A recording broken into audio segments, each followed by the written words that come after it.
ചിലപ്പോൾ ഞാൻ 1-2 വർഷത്തിനുള്ളിൽ ചിലപ്പോൾ ഞാൻ സിനിമാഭിനയം പോലും മതിയാക്കിയെന്ന് വരുമെന്ന് താങ്കൾ പറയുമ്പോൾ ഞെട്ടിപ്പോവും മലയാള സിനിമ. എനിക്ക് അങ്ങനെ ഒരു ആഗ്രഹമുണ്ട്. മലയാള സിനിമയിൽ അതിന് പകരം വയ്ക്കാൻ മറ്റൊരാളിന് എന്റെ റോൾ മറ്റാർക്കും ചെയ്യാൻ പറ്റില്ല.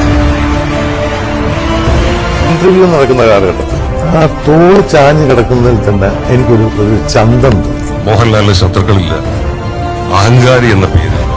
ഏറ്റവും കൂടുതൽ എന്റെ കരിയറിനെ ബിൽഡ് ചെയ്യാനുള്ള റീസൺ എന്ന് പറയുന്നത് മോഹൻലാൽ സാർ, കേരളത്തിൻ സ്വത്ത്.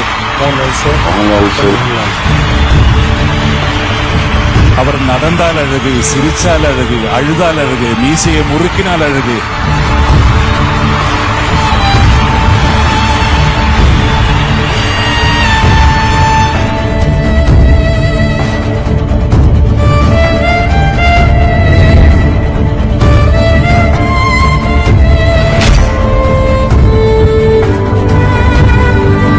അത് എന്റെ മനസ്സിൽ മാത്രം തോന്നിയ ഒരു ആശയം എപ്പോഴോ ഞാൻ ഒരാളോട് പറഞ്ഞത്. അതൊരു സാധാരണ മനുഷ്യനല്ല, ഒരു അവതാര ജന്മമാണ്.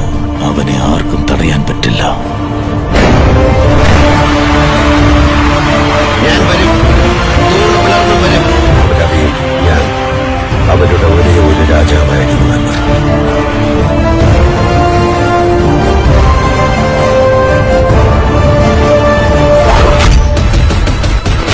എന്തോ എന്നെ ഇഷ്ടമാണ് ആളുകൾക്ക്.